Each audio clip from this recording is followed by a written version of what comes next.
Welcome to another slow journey into the forgotten folds of human history, where the past doesn't shout, it whispers. Tonight, we begin a new story, one wrapped in mists, marked by stone circles, forest spirits, and an echo of war drums you can almost hear on the wind. This is the world of the Celts. You may have heard the name before, Celtic, a word often used and just as often misunderstood. Maybe you think of swirling patterns on jewelry, green meadows, or maybe just a catchy football club in Glasgow. But long before any of that, before the Romans marched their sandals across Europe, before England even had a name, the Celtic world stretched like a living river across the continent.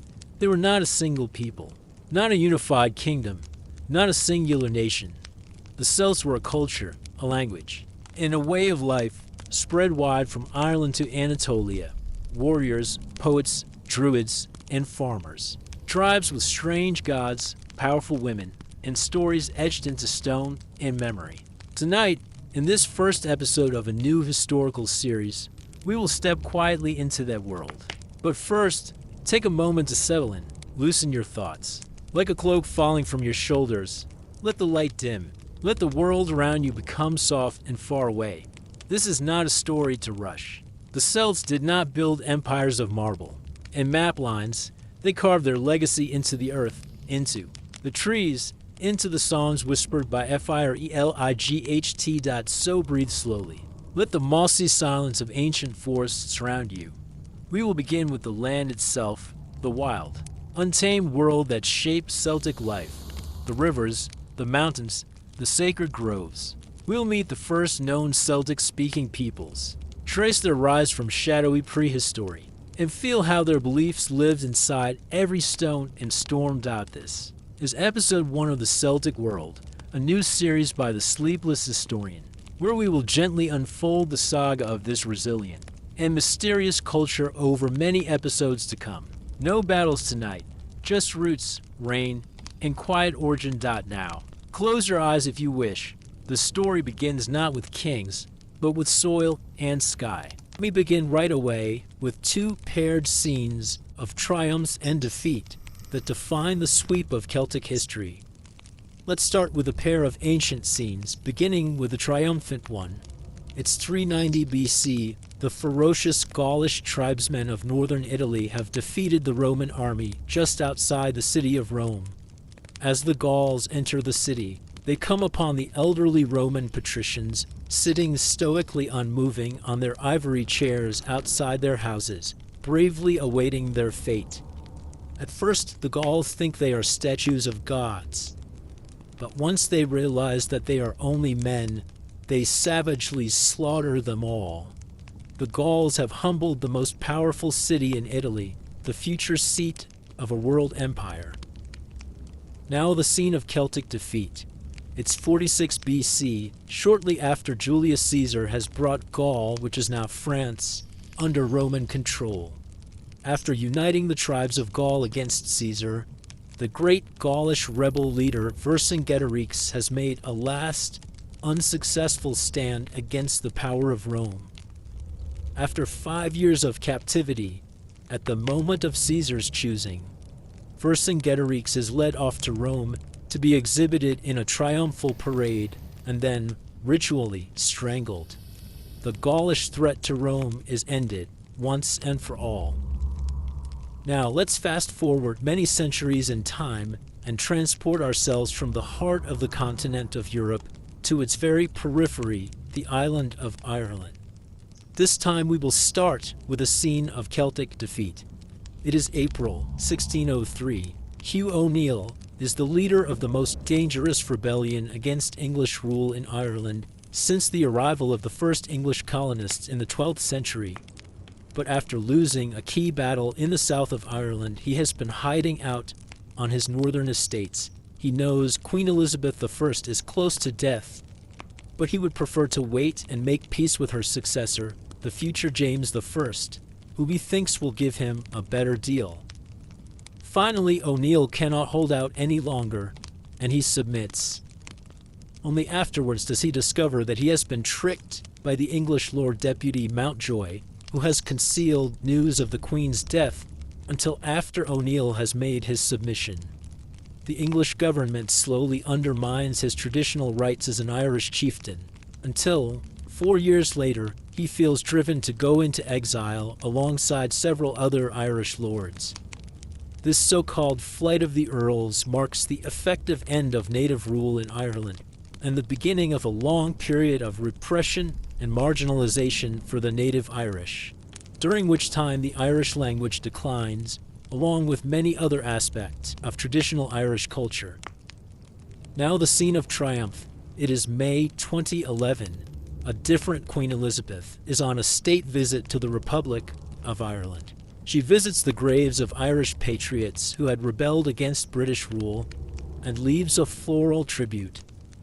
She makes a speech in which she alludes to the troubled past relationship between Britain and Ireland with regret, and, to the astonishment and delight of her audience, she begins her speech with a couple of words in the Irish language.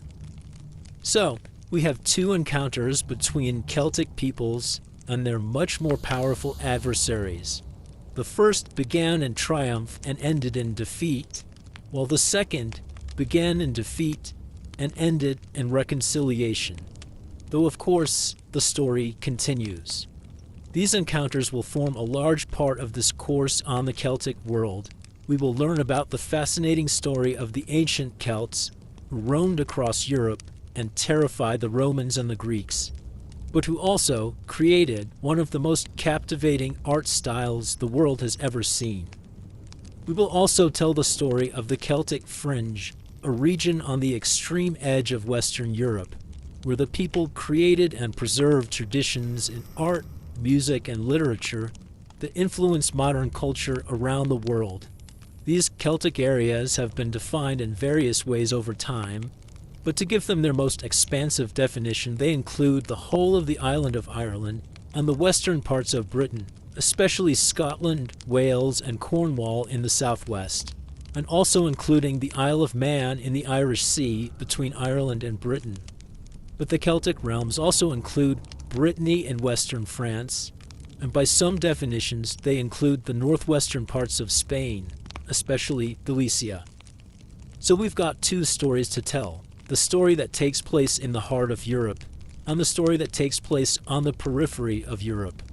And we're going to explore the connection between these two phenomena: the fierce warriors of the continent who gave the Romans a run for their money, and the residents of Ireland and the other Celtic realms who kept ancient traditions alive in the face of relentless pressure from centralizing monarchies, especially England and France. How are these two stories related? The answer used to be simple, but it has become more complicated, as we will see in a moment. This course will also tell the story of how those traditions were spread around the world by immigrants from the Celtic realms. Some of these phenomena are readily recognizable as Celtic in origin: the shamrock, the Celtic cross, the mischievous leprechaun and his pot of gold at the end of the rainbow, the banshee who wails mysteriously to signal a death, the Highland bagpipe, and the tartan, among many others. As we will see in later lectures, some of these supposedly Celtic traditions have been transformed in ways that their originators would not recognize. Still, most people can easily identify them as Irish or Scottish. We'll tell the story of all of these phenomena in this course.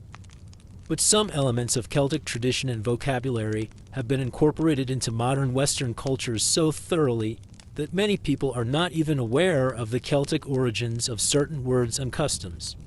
For instance, many words have come into English from the Irish language, which is sometimes referred to outside of Ireland as Gaelic.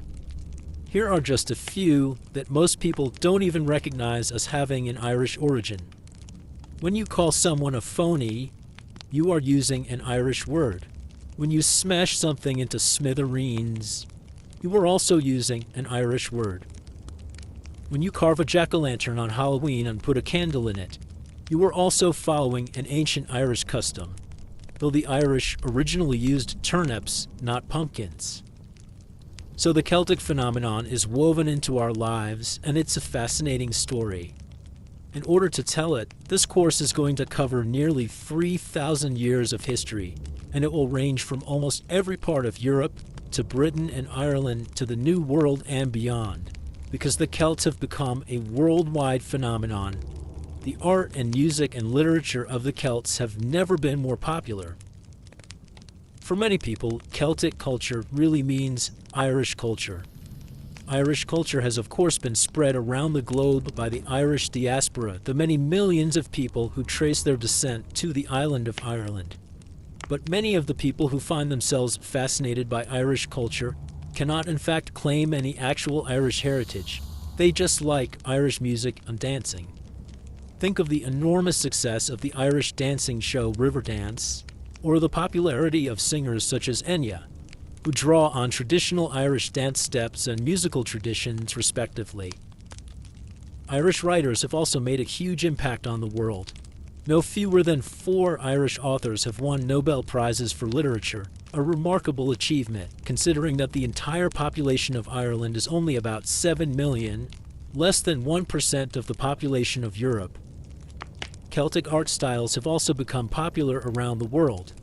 The dense, abstract patterns familiar from the medieval Irish manuscript, the Book of Kells, can now be found on everything, from tea towels to t-shirts to tattoos. The reach of Irish culture, of course, extends beyond the realm of the fine arts. There are Irish pubs in every corner of the globe, from Hong Kong to Buenos Aires, and St. Patrick's Day parades can be found almost everywhere. Millions and millions of people take pleasure in wearing green and declaring themselves Irish for a day. But there is a major paradox at the heart of the Celtic craze. The Celtic realms themselves are tiny. The island of Ireland itself, which contains 2 political entities, the Republic of Ireland and Northern Ireland, which is part of the United Kingdom, has a population of less than 7 million. In total, the areas that identify themselves now as part of the Celtic world, what some people call the Celtic fringe, have a combined population of only around 20 million people. So how did the Celtic phenomenon spread so far and wide? Why are so many people fascinated with the Celts? That is one of the main questions we will try to answer in this course. Let me start by asking what seems like a simple question. Who are these Celts who have had such a huge impact on modern culture around the world? The answer to this question used to be very straightforward. I'm going to lay out what we thought we knew about the Celts when I first started studying them in the 1980s. It's the story of an aggressive and warlike people who gave one of the most powerful empires in European history a run for its money. According to the story I learned, the Celts are a people who arose in Central Europe in the middle of the first millennium BC. There, they created a culture that produced a particular art style that focused on beautiful abstract patterns and stylized animals. But besides being artists, they were also dedicated warriors determined to win glory in battle. The Celts spread out from their Central European homelands throughout Europe. When they campaigned to the south and the east, they clashed with the Romans and the Greeks, who wrote the first descriptions we have of them, some of which are truly blood-curdling. In addition to sacking the city of Rome in 390 BC, the Celts desecrated the shrine of Delphi in Greece, the home of the famous oracle, in 279 BC, and afterwards established themselves in central Anatolia, which is now Turkey, becoming the ancestors of the Galatians that we know of from the New Testament. But the Celts also spread west into Gaul and down into Spain. Then, around 200 BC or so, they took to the seas and invaded Britain and Ireland, where they conquered the native inhabitants and established their own culture and language. At one point, then, the Celts dominated most of the continent of Europe, even extending down into northern Italy, where the Romans were hard-pressed to restrain their advances. A map of Europe would show a uniform Celtic hegemony from Ireland to Greece, from Spain to Austria. But then the tide turned against the Celts. Slowly the Romans pushed the Celts back. The Romans conquered Spain first, and then Gaul, and finally Britain, though they never managed to subdue the entire island, and they left the wild north of Britain, which is now Scotland, unconquered. And they never even tried to conquer Ireland. But when the Romans were forced to withdraw from Britain, the Celts took up arms again and bravely fought a series of unsuccessful battles against a new group of invaders, the Anglo-Saxons. The Celts were then driven into the more remote corners of the island of Britain, the beautiful mountainous north and west and southwest, and some of them migrated to western France, to the region now known as Brittany, and even to northern Spain, where some remnants of Celtic populations also survived. These regions on the periphery of Western Europe, along with the entire island of Ireland, became known much later as the Celtic Fringe. Whilst the story goes, only in these remote parts of Britain and in Ireland, plus Brittany and northern Spain, did the original Celtic civilization that had once covered most of Europe manage to survive. Over the centuries, the Celts clung to their cultural autonomy by cultivating their distinctive traditions in music and literature and art. All the while, they progressively came to be dominated by the strong nation-states that arose in England, France, and Spain. The Celtic area suffered from persecution of various kinds as these nation-states tried to impose their own culture, especially their language, on the stubborn Celtic population. These cultural traditions survived underground until they were revived in the 19th century as part of the great wave of nationalism that swept Europe, leading to the successful struggle for Irish independence and the revival of Celtic pride throughout the Celtic world. This version of the history of the Celts, as a people that once ruled Europe, has been enormously influential in the modern world.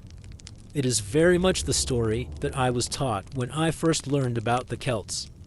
But recent scholarship has uncovered evidence that the story is much more complicated and more interesting than we used to think.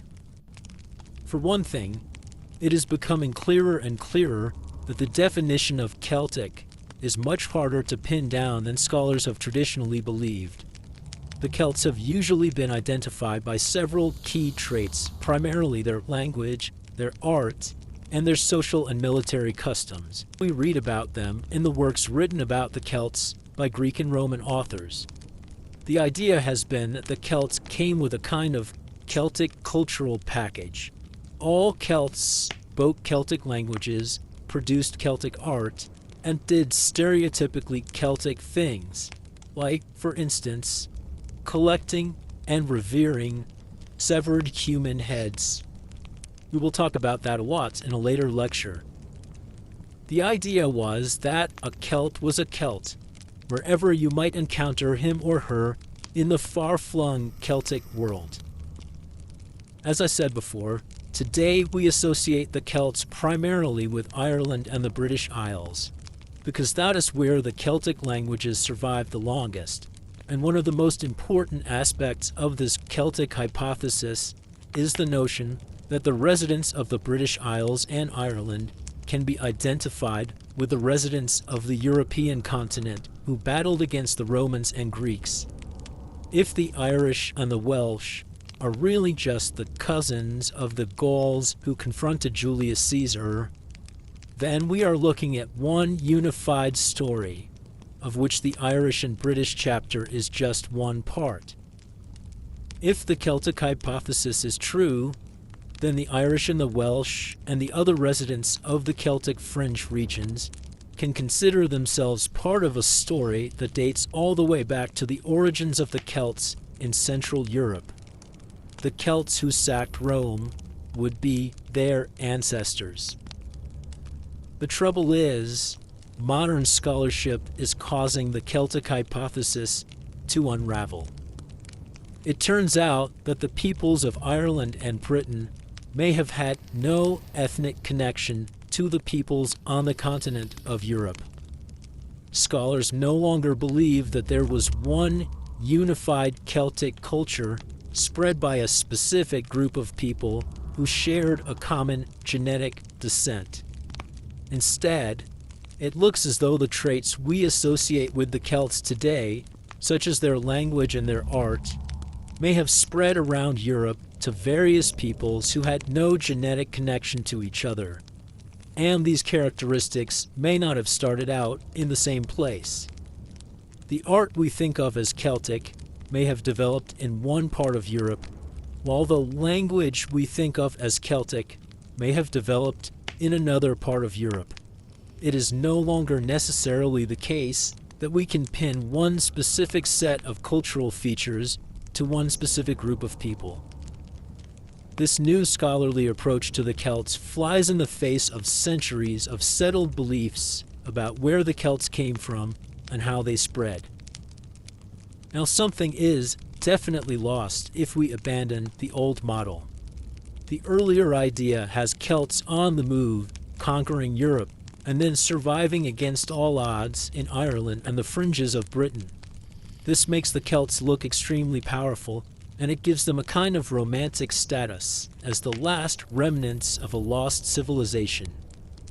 But the problem with the model is that it's probably not true. It turns out that there is very little evidence to support the idea that there ever was a Celtic civilization.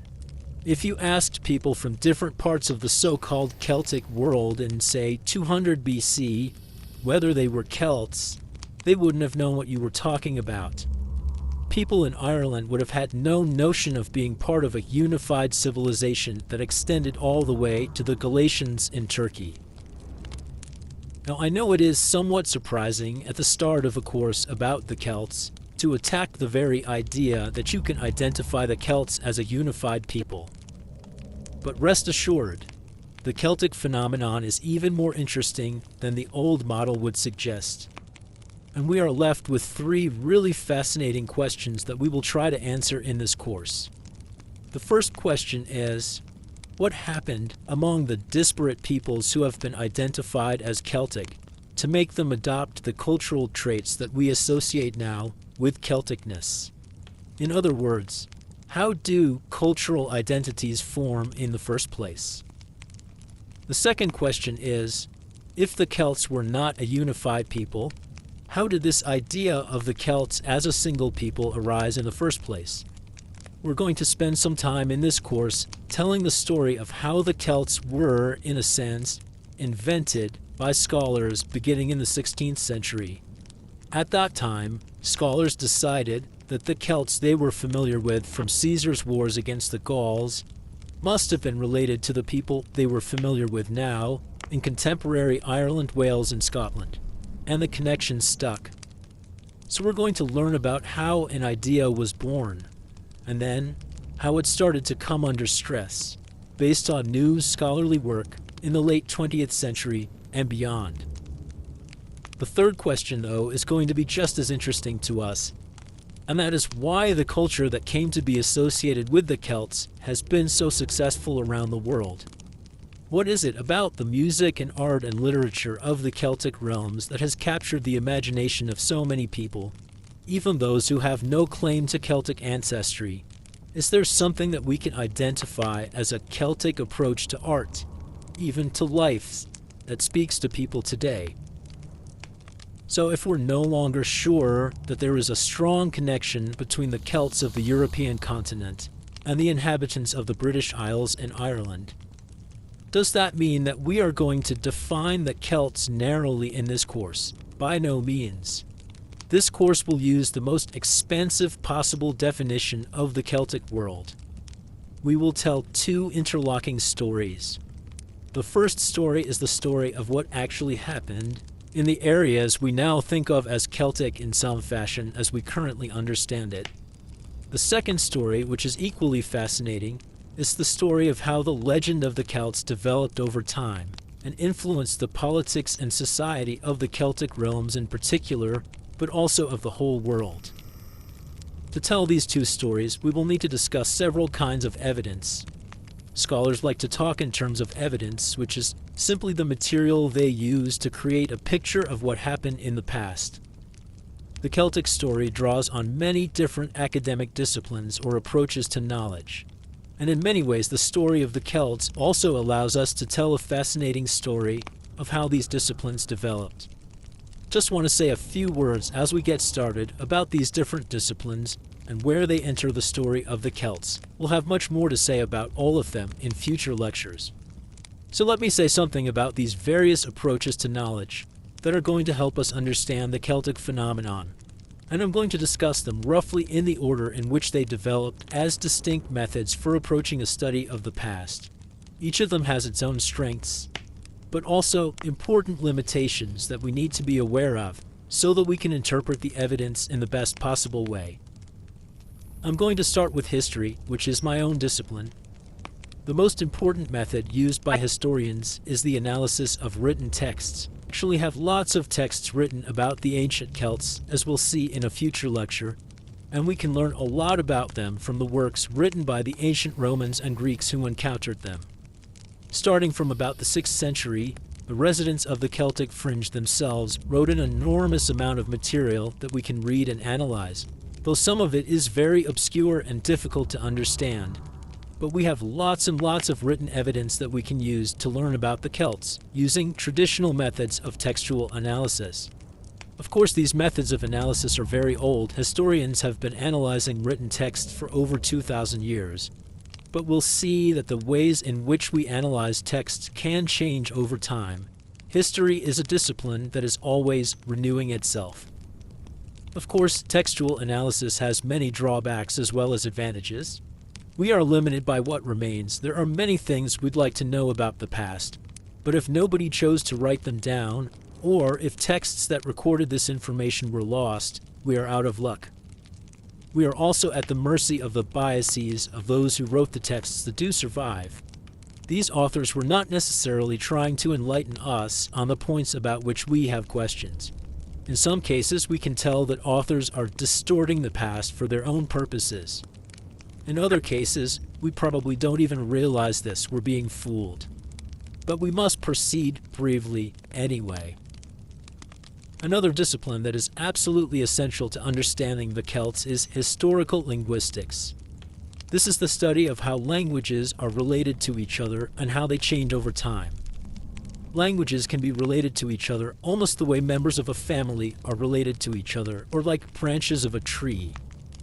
Historical linguists try to determine how closely related to each other different languages are, and this can allow them to make certain hypotheses about the people who spoke them. People who speak closely related languages may have started out living close together, and sometimes the specific words in those languages can tell us something about where the people might have lived in the past. For example, if a language has a lot of words for snow, the people who spoke it probably came originally from an area with cold winters. Historical linguistics is crucial to our story for many reasons. One of the most important is because it is through linguistics that the connection among all of the Celtic peoples was first made, and particularly the connection between the residents of Ireland and Britain and the Celts of the continent, starting in the 16th century.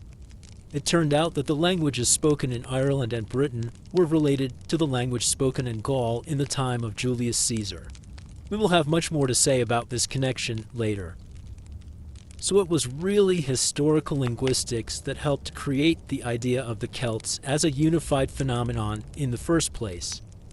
Since the 1990s, historical linguists have been doing pioneering work in trying to determine whether newly found stone inscriptions from Spain and northern Italy were written in Celtic languages or not.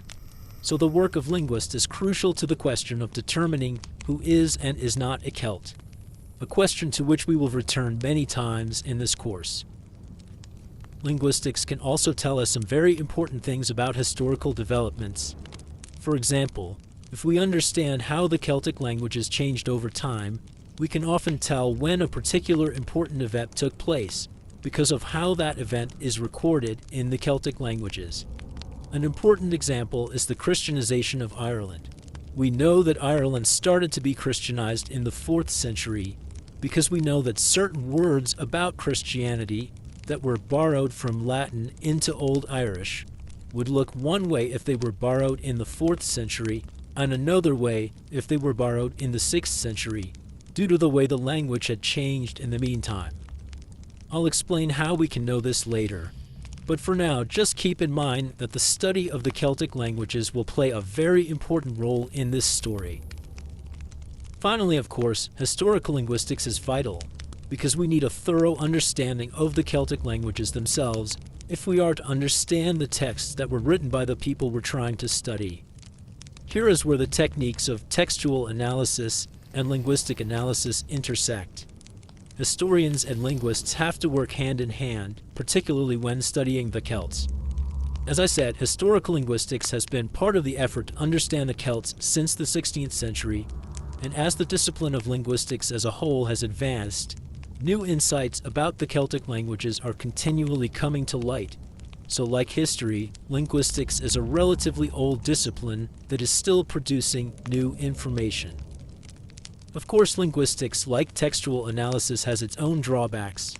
Languages are very complex, and if you're trying to see relationships between languages, it can be easy to focus on the features that look similar and ignore the differences, or vice versa. So caution is required. Another important academic discipline that's vital to the study of the Celts is archaeology, which really developed as an academic discipline starting in the 19th century. If historians concentrate on texts, and linguists concentrate on the languages in which those texts were written, archaeologists work without any texts at all, although of course they're happy to draw on texts when they prove helpful. Their work is focused almost entirely on physical artifacts. Academic archaeology grew out of the sort of treasure hunting that we might associate with Indiana Jones, but it quickly settled into the disciplined pursuit of knowledge about cultures from the past, as these cultures reveal themselves in the objects they created and the structures they built. Archaeologists created the idea of the discrete culture that could be identified by groups of artifacts occurring together. If you find certain kinds of pots, certain kinds of weapons, and certain kinds of personal objects like jewelry together in a region, you're probably looking at people who considered themselves to belong to the same ethnic group. That's the theory that archaeologists developed, and it proved very influential in the creation of the idea of the Celts. Archaeology is very important, particularly to the study of the ancient Celts, because very, very little written material has survived from the Celts themselves. But the drawback of archaeology is precisely the fact that the artifacts cannot talk. We can't be sure from looking at pots or brooches what languages their owners spoke or what ethnic groups they considered themselves to be members of. And we're also limited by what has happened to survive and what archaeologists have happened to find. But we're also going to talk about a brand new kind of evidence, DNA evidence. Scientists can now do two kinds of DNA analysis that can help us understand the ancient Celts. They can analyze the DNA of bones preserved in ancient burials, and they can also analyze the DNA of living persons to help them understand something about where different populations came from and how they are related to each other. Is there something distinctive genetically about the Celtic regions? How does DNA shed light on some of the big questions about Celtic identity? We're going to encounter the Celts mostly through the eyes of the Greeks and Romans who wrote about them 2,000 and more years ago. The reason we have to rely on Greek and Roman authors is that we don't have very much information about the ancient Celts that was actually written by the Celts themselves, other than a few mostly fragmentary inscriptions. The reason why is quite interesting. We're told that the Druids, who were the intellectuals of the Celtic world, did not believe in writing. They thought that writing things down made people go soft in the head. If you didn't have to make the effort to remember things, then how could you say you really knew them? There was also a kind of trade secret issue going on here. The Druids wanted to monopolize sacred lore. But if they wrote it down, perhaps people on the outside could get access to it. Now, other reports suggest that the Druids did write things down, but that they kept them secret. and unfortunately, they kept them so secret that they're secret from us now. Thus, almost all of the written texts that we have about the ancient Celts were written by the Greeks and Romans who encountered them. And until relatively recently, everything people knew about the ancient Celts came from the texts we'll be talking about in this lecture. But keep in mind that we will be talking here mostly about how the Celts appeared to outsiders. The story of the encounter between the Celts and the classical world is fascinating because Greek and Roman writers had various reactions to the Celts depending on what they were trying to achieve and the different texts they wrote. Sometimes the Celts appear as barbaric warriors who threaten the survival of classical civilization. Sometimes they are noble savages whose high ethical standards present a stark contrast with the degraded manners of contemporary Romans. Sometimes they are merely curiosities exhibited to an interested reading public. There are other factors we have to keep in mind as well. One is how much these authors actually knew about the Celts. Some of the authors we'll talk about knew a lot. They actually traveled to the territories where the Celts lived. In fact, we know that several ancient writers undertook very extensive travels, both by land and by sea, and we'll talk about those. It helps a lot that both the Greeks and the Romans established colonies all around the Mediterranean, so they actually came into contact with Celts on their borders quite a bit. But other writers had less first-hand knowledge of the people they wrote about, and in some cases they merely recycled stories they had heard or read elsewhere. So we have to be cautious in using these authors. Another problem we have is that many of these texts about the ancient Celts survive only in fragmentary form. It was very common in the ancient world for writers to take works written by various earlier authors and copy the most interesting passages into a new work. In some cases, this process could lead to the original, longer work going out of fashion, and if it stopped being copied, it might be lost entirely. As a result, in some cases we have bits and pieces of what people wrote about the Celts, but we don't necessarily have the whole thing. So it's possible that we're getting only the greatest hits, perhaps the most lurid, interesting stories, and not the more day-to-day information that modern scholars would actually really love to have. So this is a second issue we have to keep in mind. Nevertheless, with all of these potential shortcomings, we're very lucky to have quite a bit of information about the ancient Celts that was written down by people who actually knew them or knew of them. So we're going to talk in this lecture about some of these authors who wrote about the Celts. But before we do, let's tackle a question that's quite important to our subject. The question of the name Celt and where it comes from. There is no easy answer to this question. We know that the word Celt was first used by the Greeks to refer to the peoples who lived in Gaul, just north of the Greek colony at Massalia, which is now the French city of Marseille. The earliest author who used the word Celt was a man called Hecataeus of Miletus, who described these peoples in 517 BC. Hecataeus is one of those authors whose work we know only through extracts that were written down by later authors. The Greeks tended to call these people the Keltoi, with a K, ever afterwards. But we don't really know what the word Celt refers to. There are various theories. Some linguists think the word means to hide, but others think it means to strike or to impel. So those are pretty different ideas. It could mean foreigners, which is actually a very common way that one people refers to another. Or it could mean the tall ones. The Celts were often described as being taller than the Greeks or Romans, so that would fit, but we're just not sure. Then we have the problem of what the Romans called the Celts. Some of them just took over the word Keltoi from the Greeks and Latinized it as Keltai with a C. But most Roman authors referred to these people as Galli or Gauls. We're not sure if this was originally a name that these people gave to themselves, or perhaps it was a name that a particular tribe gave to itself. We know that in the 3rd century, the Greeks called the people who invaded Asia Minor the Galatai, which is clearly related to the Galli. This word may have, as its root, a word that means warlike, and it may be related to the word that the Irish later used to refer to themselves, the Gaels.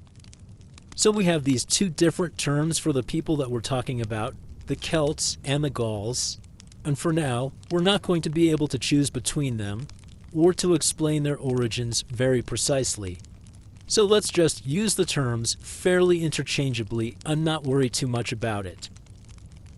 One thing we should also say is that just as we don't know the origin of the word Celt, we don't know what the ancient authors meant when they used the word Celt. Who were they talking about? They were not necessarily working from a consistent definition of what a Celt was. And we're pretty sure that they were not checking to see if the people they called Celts were speaking a Celtic language, because the concept of the Celtic languages as a family of languages related to each other didn't exist in the classical period. I will talk about the discovery of the relationship between the Celtic languages in another lecture. Sometimes these authors do note that a particular people spoke a language that was similar to some other language, but these people were not historical linguists. They could not apply a sort of linguistic litmus test to decide if someone was or was not a Celt. Probably, they're going much more on descriptions of similar customs. They're probably diagnosing Celticness more the way of an anthropologist than the way of a linguist, using social customs rather than language. But all of these definitions and criteria are a bit vague. One point to repeat here, though, before we go on, at the risk of beating a dead horse, is the fact that the ancient writers never referred to any residents of the British Isles or Ireland as Celts. We'll come back to this point in the future, and we'll try to decide how much it matters to the question of defining who the Celts are. So, now that we have a lot of preliminaries out of the way, let's talk about what some of these ancient authors had to say about the Celts. First, we'll talk about what the classical authors thought they knew about the Celts as a people, where they lived, and what they were like. Then we'll talk in more detail about relations between the Celts on the one hand and the Greeks and the Romans on the other, all along what we might think of as the frontier between their two worlds. We have some very vague indications clustered about the time of Hecataeus of Miletus in the middle of the first millennium BC that a people known as the Celts was believed to live in the north and west of Europe. The only thing that's clear about these early references is that these authors did not have the geography very straight at all. For example, the famous Greek historian Herodotus does not seem to be sure whether the Celts lived at the source of the Danube River or beyond the Pillars of Hercules, that is, beyond the Straits of Gibraltar, so he's not sure if the Celts come from Central Europe or from the western Atlantic coast of Europe. Some of these authors had a good excuse for their geographical confusion, namely the fact that they never really traveled to the supposed lands of the Celts at all. They were clearly going on rumors that they had picked up, rather than on actual, first-hand information. But we do know that some travelers did venture into Celtic territory, and we have some tantalizing hints of what they found. For example, we have a very interesting poem called the Ora Maritima, or Sea Coasts, which was written in the 4th century AD by a poet named Avienus. Avienus claimed that the poem was based on the Massaliote Periplus, a text from the 6th century BC that lists the major ports and landmarks that a sailor could expect to encounter in the region around Massalia. The poem probably also contains information compiled by a Carthaginian author named Himilco that was based on a description of a Carthaginian voyage of exploration undertaken around 500 BC. Now, if these ancient authors were only vaguely sure of where the Celts came from, they were pretty sure they were up to no good. Fairly early on in the history of writing about the Celts, they got associated with certain traits that stigmatized them as barbarians. Aristotle, for instance, criticized the Celts for having a kind of crazed fearlessness, and he also reported disapprovingly on their predilection for homosexual relationships. Now, for a Greek to criticize the Celts for homosexuality is a bit much, I think. Greek elite society was very tolerant of homosexual relationships. And I'm not sure Aristotle really had accurate information about the sexual mores of the Celts. It's very easy for outsiders to get this sort of thing wrong, and it's extremely common to assume that the sex lives of other people are more noteworthy than one's own. Aristotle's teacher Plato criticized the Celts for drunkenness, and this cultural habit does seem to have been one of the aspects of Celtic society that classical commentators noticed the most. We will talk about alcohol and the Celts in a later lecture. But the Celts were not all about indulging in the pleasures of the flesh without limit. One of my favorite Celtic stories comes from the so-called Histories of Ephorus, which was probably written in the early to mid 4th century BC, but it's preserved only by later writers. Ephorus claims that Celtic warriors had to pass a kind of fitness test by demonstrating that they had not put on too much weight. Every village had a standard-sized belt, and if warriors could put on the belt and buckle it, they were good to go. But if they couldn't buckle it, they had to go on a diet until they had lost enough weight to buckle it again. I kind of hope this story is true. It's nice to imagine a whole village of fierce warriors lining up for their regular weigh-in. Perhaps my second favorite story about the Celts comes from an account of an embassy of Celts from the Adriatic that supposedly caught up with Alexander the Great in 335 BC. Apparently, the great man was impressed by their fearlessness, and so he asked if there was anything whatsoever that they actually feared. They replied, "Only that the sky should fall on our heads." Now, I think this was probably supposed to be kind of a joke, meaning, nah, there's nothing that we fear. I mean, the sky falling on us hot, that's it. But this story was taken literally, and it went into the stock of tales about the Celts. People everywhere thought the Celts were afraid of the sky falling on them, and you see it pop up again and again. And it even appears in the wonderful modern French comic Astérix, which purports to describe the life of a Gaulish village during the Roman occupation of Gaul. We'll talk much more about Astérix later in the course. Now, I want to mention just one more early story about the Celts here because it touches on the very important topic of early Celtic religion that we will discuss at greater length later on. An early writer named Hieronymus of Cardia reports that the Celts lived on the edge of the ocean, presumably meaning the Atlantic coast, and that they practiced human sacrifice. This is actually a very controversial topic, but for now, just keep in mind that these stories did circulate in the classical world. The Celts were definitely seen as intimidating and exotic. One of the most important writers who talked about the Celts was a man named Posidonius, who was known as the athlete. We're not sure why. Posidonius was famous as a polymath, which means he knew a little bit about everything. He calculated the circumference of the Earth by comparing the position of the star Canopus above the horizon in Alexandria to its position in Rhodes. He was determined to learn about the Celts for himself, so he actually got on a ship in the eastern Mediterranean and went west to explore. He ended up traveling north from Massalia or Marseille into the heart of Gaul, and he wrote up his findings in a work which unfortunately survives only in extracts. The work of Posidonius is fundamental to our understanding of the Celts, and the stories he told became a kind of template that other authors would refer back to. Julius Caesar, for example, would rely on Posidonius extensively. Posidonius is the first writer to note that the Celts displayed the severed heads of their enemies. The cult of the severed head really struck people in the classical world as noteworthy, which should not surprise us. He also has some of the most extensive information about the fighting techniques of the Celts. Supposedly, they liked to fight naked.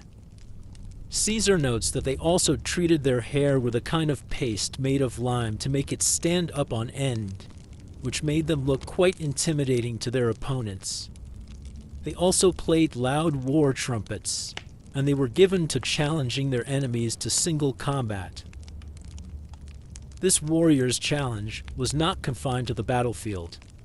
Posidonius reports that when the Celts were feasting, their natural boastfulness would often get out of hand, and then they would challenge each other to a fight, and the winner would receive the choicest portion of the meat.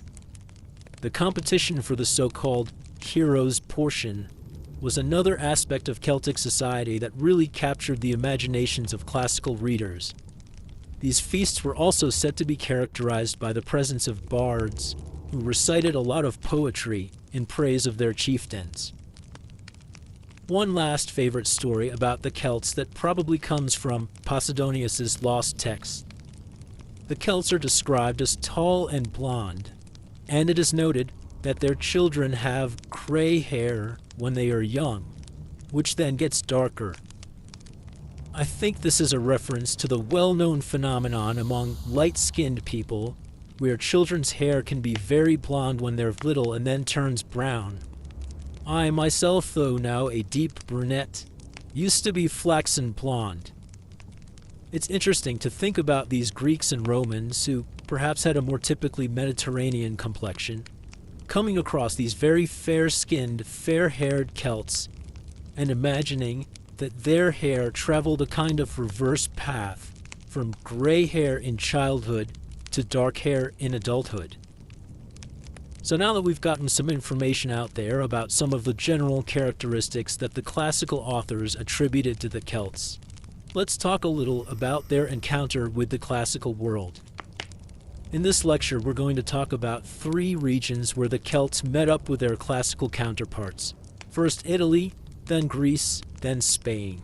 And this order roughly reflects the chronology of when the Romans and Greeks went up against the Celts militarily. Let's start with the Italian peninsula, where Celts were an important presence for as far back as we have written sources to go on. There seem to have been Celtic speakers in northern Italy from very early on. In fact, some of the earliest Celtic inscriptions we have are from northern Italy, from the people we know as the Lepanti. The Lepanti apparently spoke a language related to Gaulish or Gallic. They lived in the area just north of Milan, around the great Italian lakes. This is where the Lepantic inscriptions have been found, dating from as early as 550 BC. They're written in a northern Italian script related to Etruscan, and they seem to have been, these people, very much a part of the landscape. They're not invaders. They had just always been there. But there were other groups of Celtic speakers who seem to have appeared in northern Italy around 400 BC, probably attracted by the wealth and the wine of the Italian peninsula. They conquered the northern Italian plains, and that means they were conquering other Celtic speakers. And then they moved south on Rome. The Roman historian Livy, writing around the turn of the 1st century BC and the 1st century AD, tells us that in 390 BC, they sacked the city, or at least most of it. I've already told the story of the massacre of the elderly Roman senators, but supposedly, the Capitoline Hill was saved from attack when the sacred geese, dedicated to Juno, sounded the alarm. Historians don't believe this. In reality, it's clear even from Livy that the Celts had to be bribed to go away. Modern scholars have now even cast doubt on whether the sack of Rome by the Gauls happened in the way that Livy describes. They note that another historian named Polybius, who was writing in the 2nd century BC, much closer to the events that Livy writes about, does not mention the Gaulish attack on Rome. But the story gets at a larger truth, which is that the Gauls of northern Italy were seen as a threat for a very long time. Finally, in 225 BC, a Celtic army was defeated by the Romans at the Battle of Telamon in Tuscany, north of Rome. And this was really the end of the Celts as an independent power in the north of Italy. From this point on, the Romans spoke about 2 Gauls, which were distinguished by their position with respect to the Alps. One Gaul was on the Italian side of the Alps. It was called Cisalpine Gaul, from the Latin word cis, which means on this side of. The other Gaul was called Transalpine Gaul, because it was across or on the other side of the Alps. So Cisalpine Gaul, the Italian part of Gaul, was now under Roman domination. But for now, Transalpine Gaul was something the Romans had no interest in reckoning with. We'll be coming back to it in a later lecture. Although the first people to write about the Celts were Greeks, these writers were not based in Greece itself, but rather in the Greek colonies of the western Mediterranean, such as Massalia. It was only many years after the dramatic events in Rome in 390 BC that the first Celts actually encroached on the territory of Greece itself. I'd like to pause here for just a moment to discuss the Greek view of outsiders whom they regarded as barbarians. The Greeks may not have invented the concept of the barbarian. Many cultures have an aversion towards foreigners, but the Greeks did invent the actual word barbarian. Our word barbarian comes from the Greek encounter with other peoples.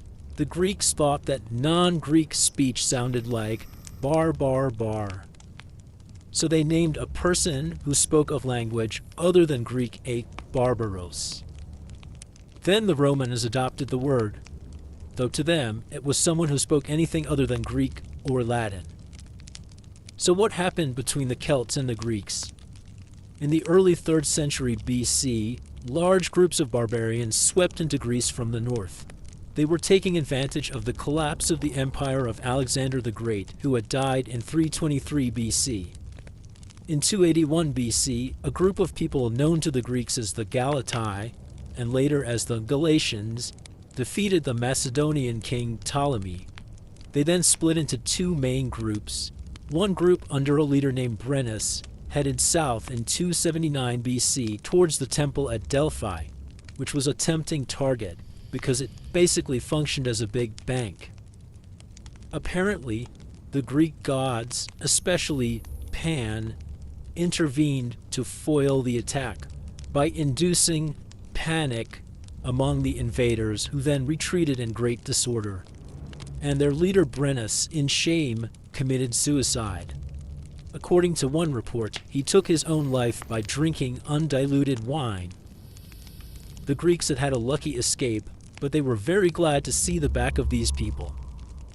So that was the end of one of the two groups of Celts. The other group headed into central Turkey, where they founded their own state.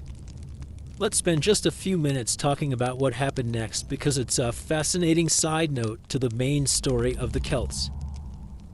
The Galatians actually wound up in Turkey by invitation. At that time, present-day Turkey was divided up into many smaller states that were often at war with each other. The ruler of one of these states, the Kingdom of Bithynia, invited the Galatians in to serve as mercenaries. And incidentally, this phenomenon was by no means an isolated one. We have reports of other bands of Celtic mercenaries in other parts of the classical world, including in Egypt, where they were referred to as wild Celts, and in Macedonia. But let's go back to our Galatians in Bithynia. They didn't manage to defeat the king's enemies, but they did manage to carve out a stronghold for themselves in the interior of Turkey, and they made their living basically as bandits. They had a very desperate reputation. They were known for sacrificing their victims, so people would kill themselves rather than face capture by the Galatians. These were good people to have inside the tent rather than outside, so various rulers hired them as mercenaries over the years, including people who were resisting the eventual Roman conquest of Turkey.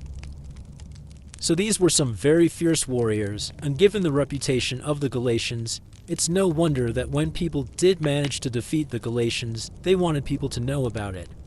We have evidence for this in a remarkable statue that is usually called the Dying Gaul, though it should actually be called the Dying Galatian.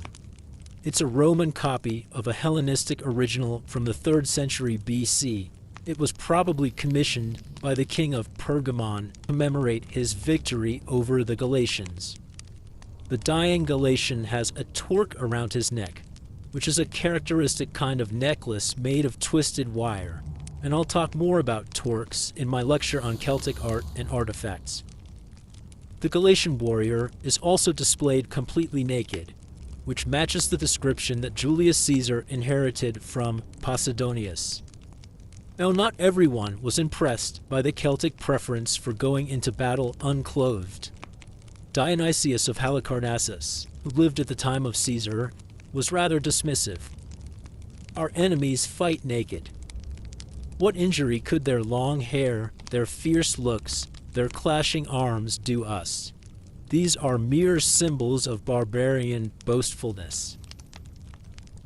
The Galatians did win most of the time, however, and they carried on as a mercenary state down to the time when the Romans conquered the region.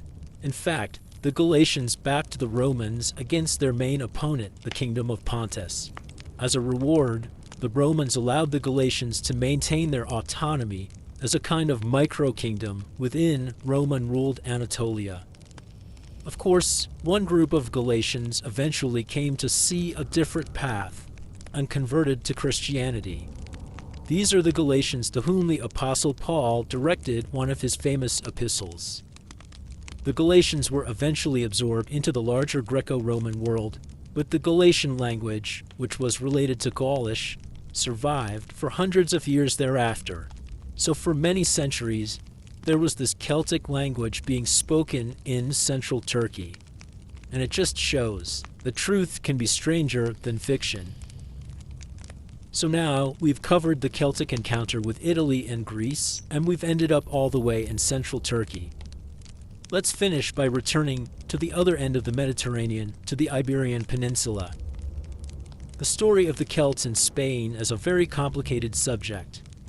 The Romans referred to some of the inhabitants of Iberia as Celts, and to others as Iberians, and to still others as Celt-Iberians, which must mean some kind of mixture of Celtic and Iberian. We can roughly plot these designations on a map, but the results are puzzling, particularly if you want to believe in the theory that the Celts started out in Central Europe and spread outwards in all directions from there. The problem is that the map of Iberia is a patchwork, with Celts and Iberians and Celt-Iberians kind of jumbled up together.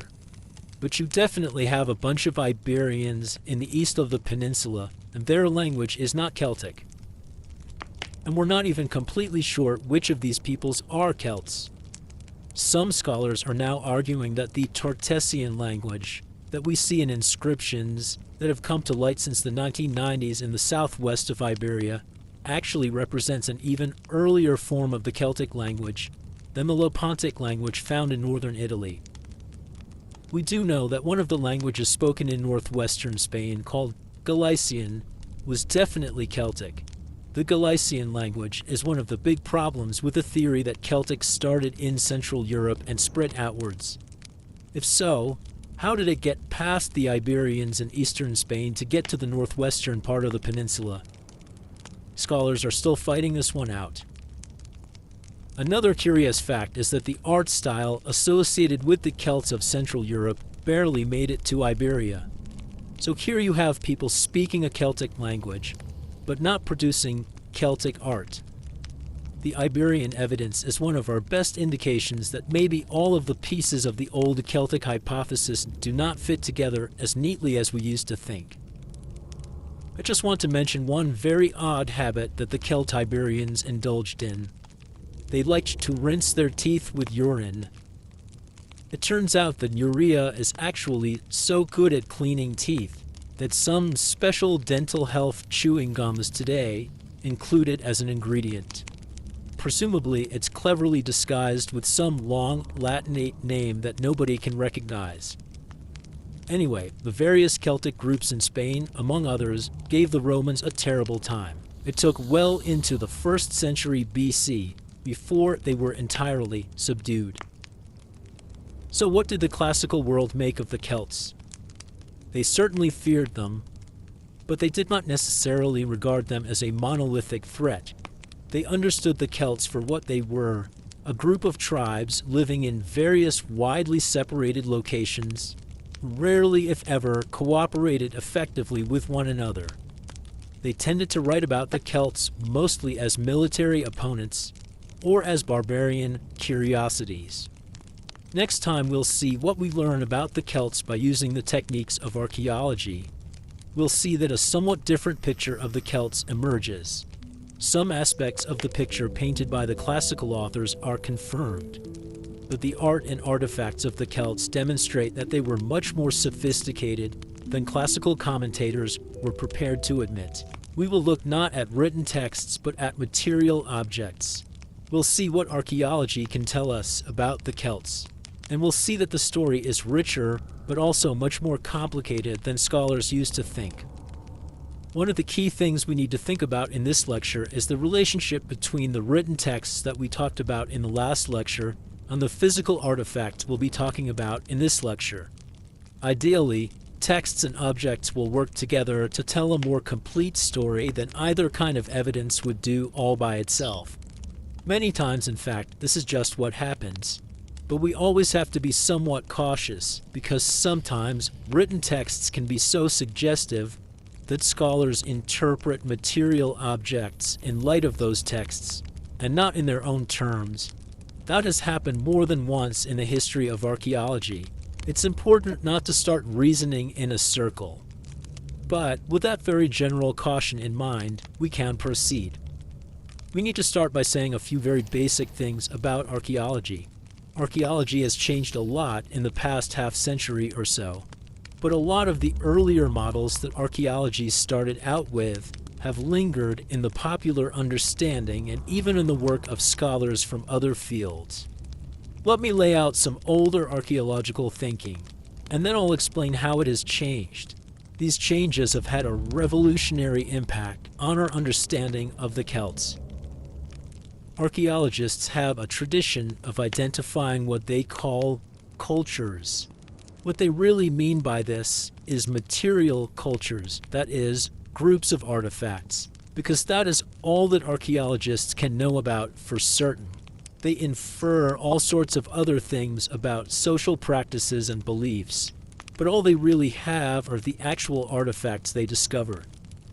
So archaeologists identify cultures based on finding similar artifacts in a particular region, and they usually name them after the most important site where those artifacts were found.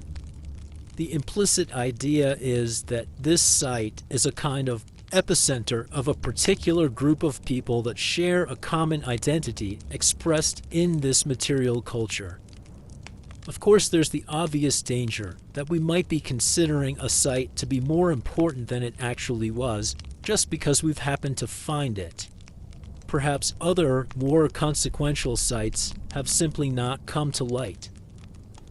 This model of identifying cultures by their artifacts has other obvious limitations.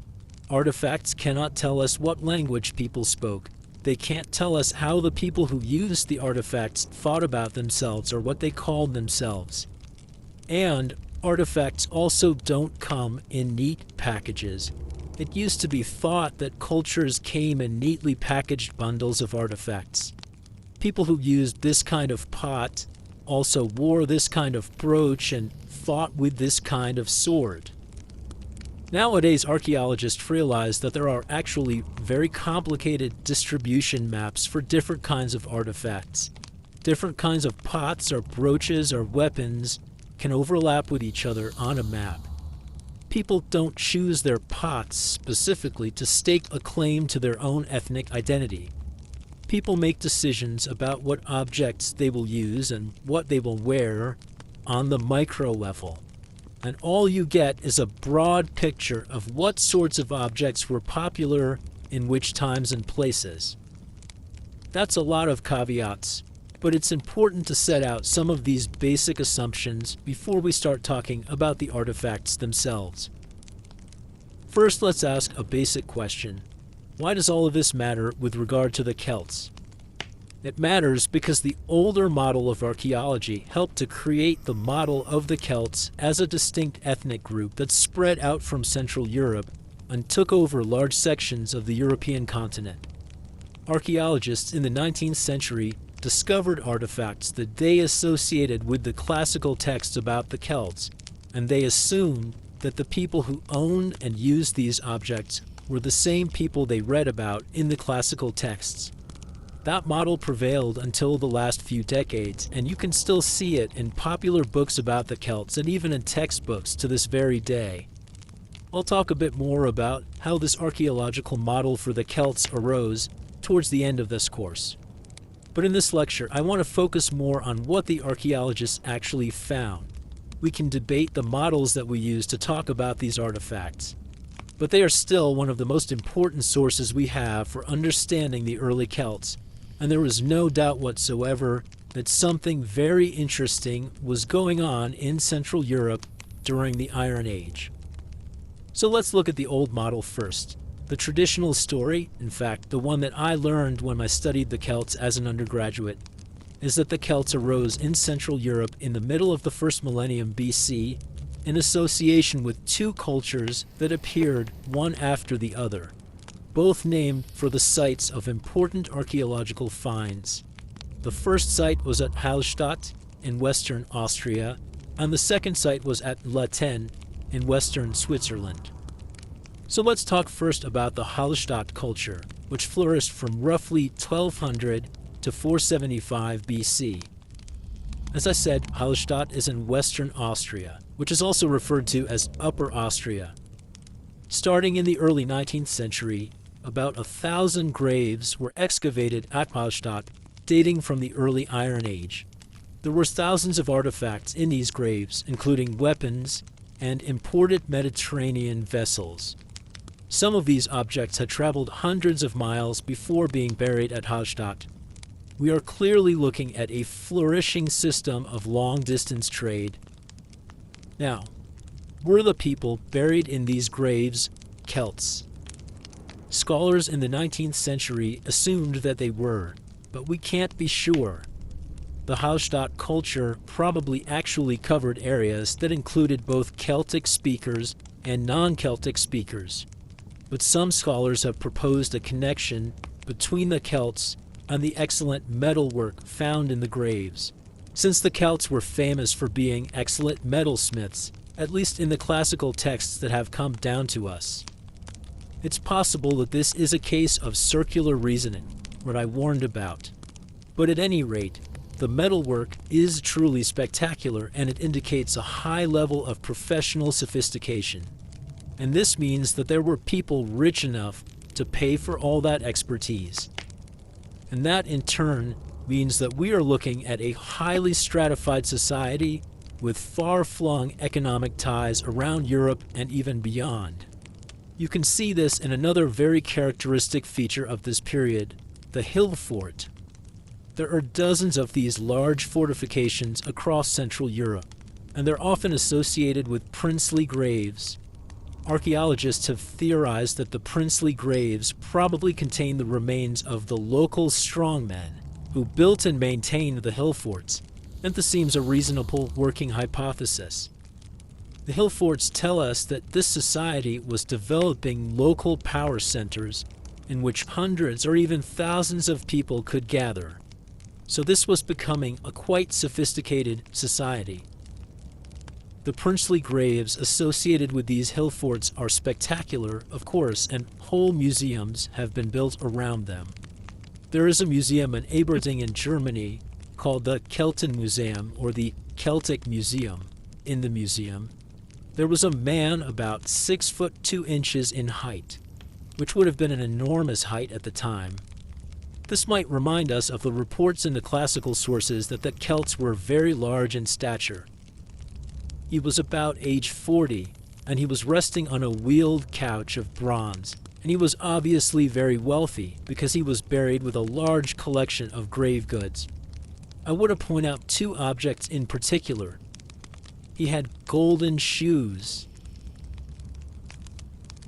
and he also had a huge cauldron with 3 lions for decoration. The cauldron originally held 100 gallons of mead or fermented honey, which would have been the alcoholic beverage of choice in this part of the world at that time.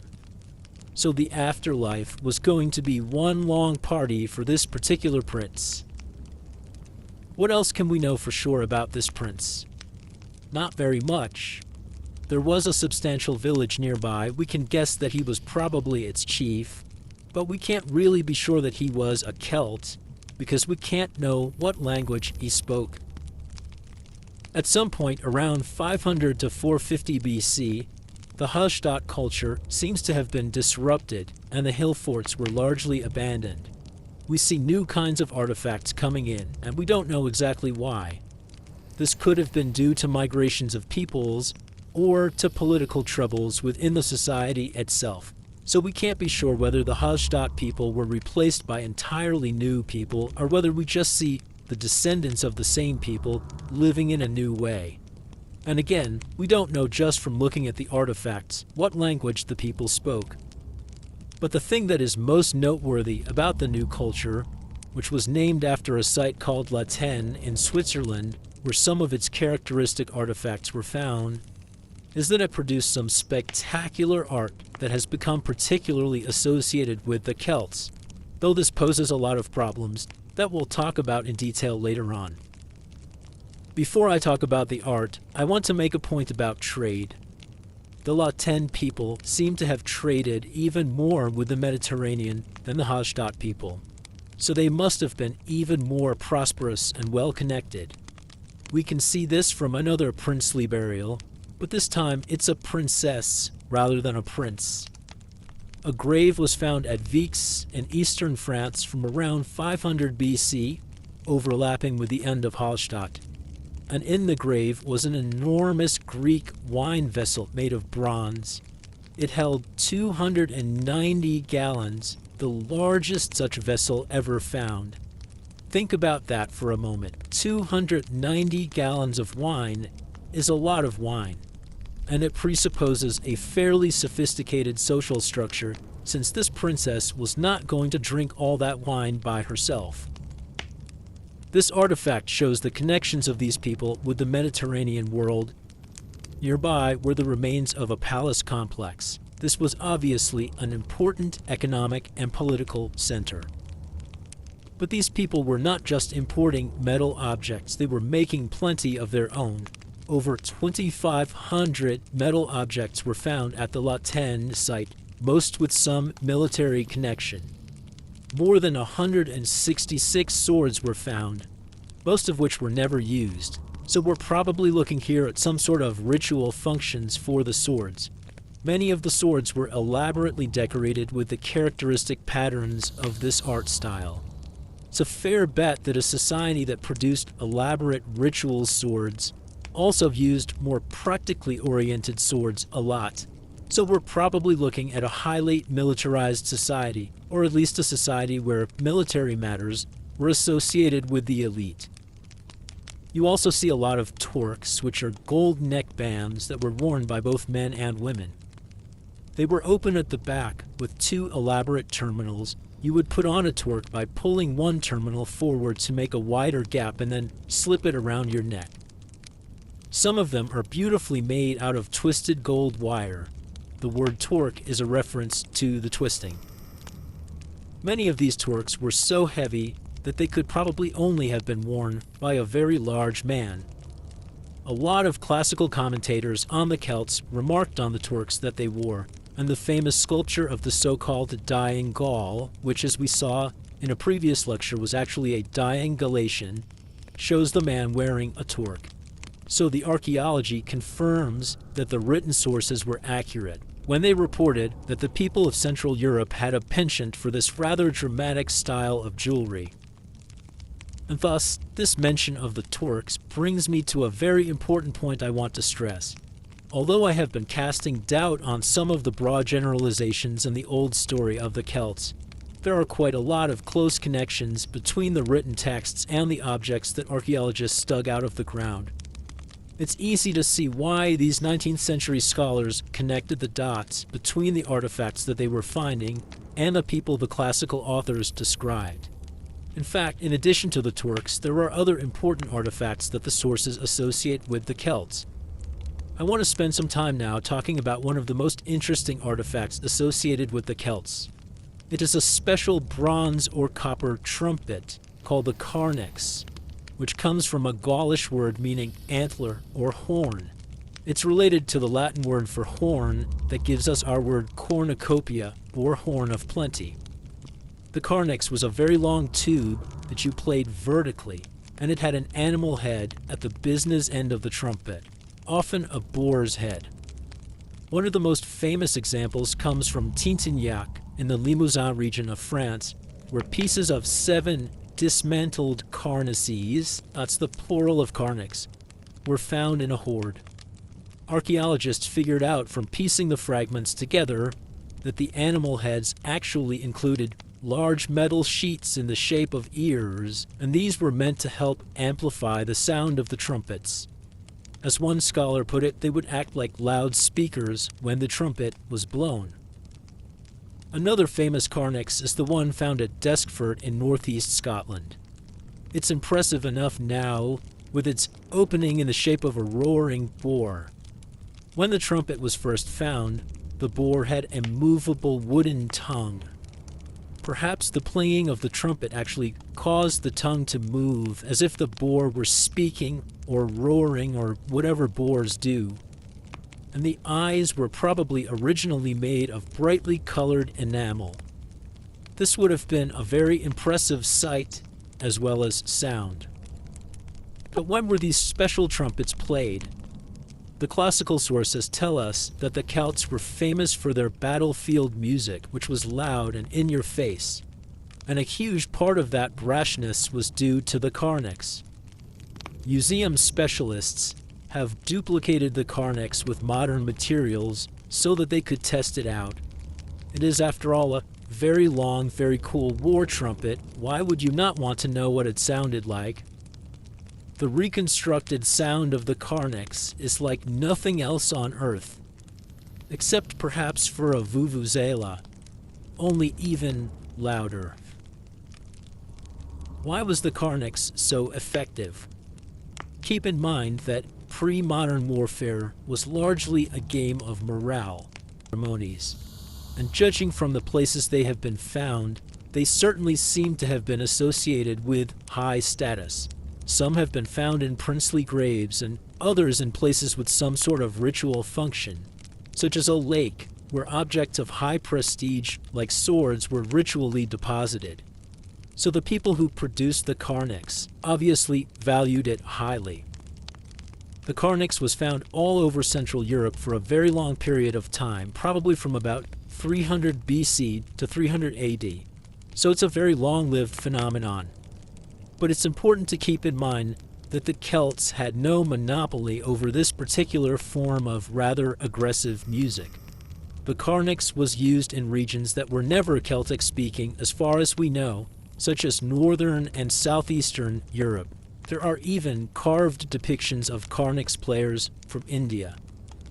So the Celts can't claim exclusive credit for the cornix. They used it because it suited their purposes, not because there was anything specifically Celtic about it. But they sure did make an impression on the Greek and Roman authors who wrote about the Celts. The cornix is not the only artifact associated with the Celts that is not exclusive to the Celts. Torques, too, were found in areas beyond the Celtic-speaking realm, though it seems as if they had a special significance within Celtic-speaking cultures as a way to denote status.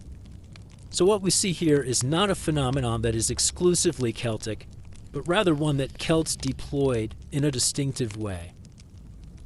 I've mentioned 2 distinctive kinds of artifacts so far that were specifically mentioned in the classical sources, the torque and the cornix.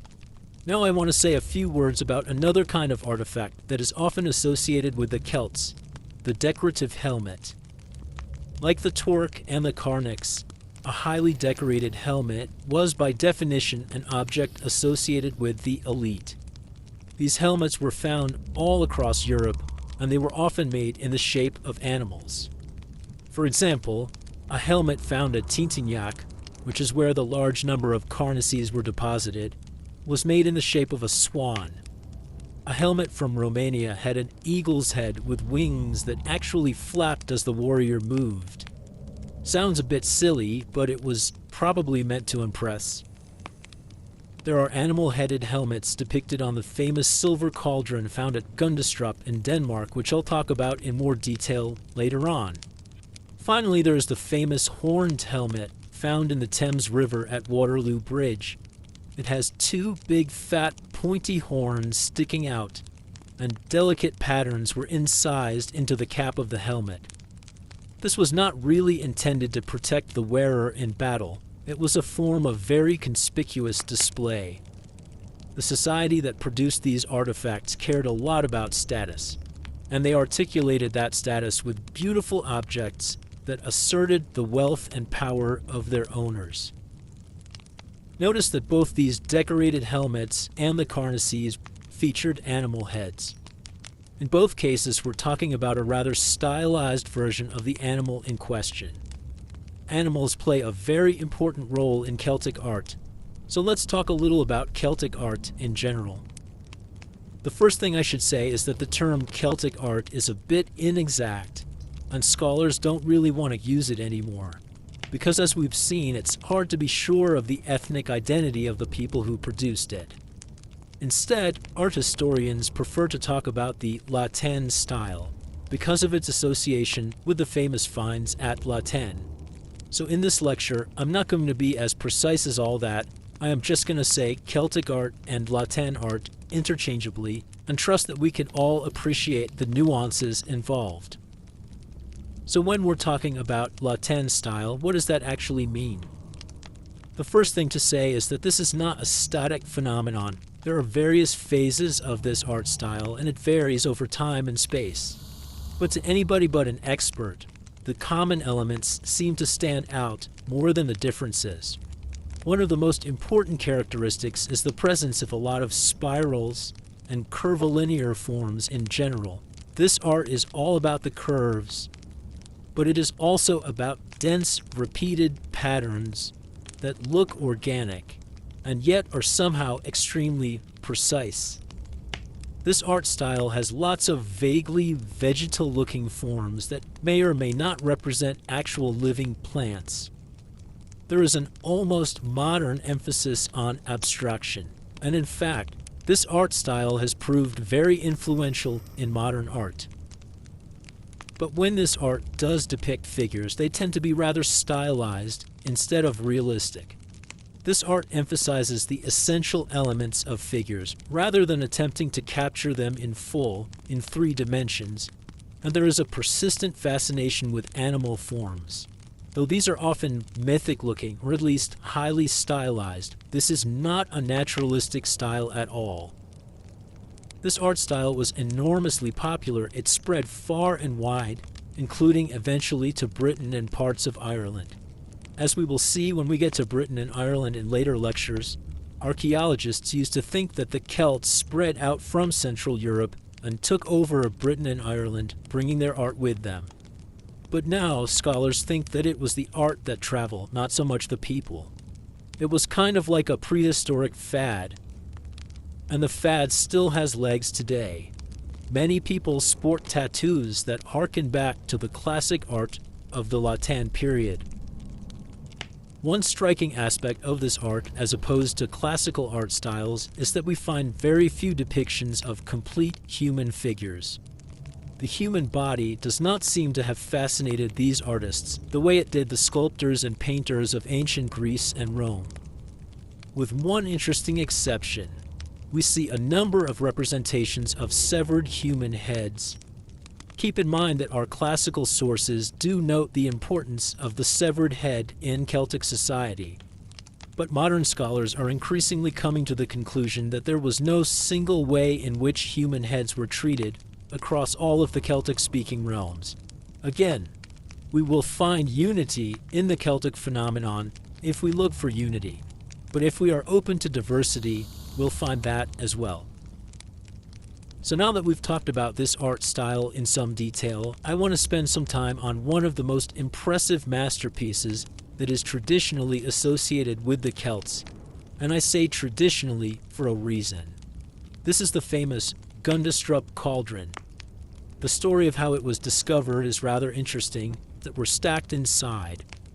These plates would have been fastened to the cauldron, both inside and outside.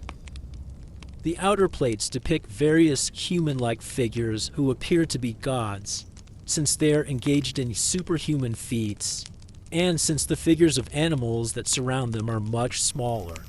Often the relative size of figures tells you about their relative status.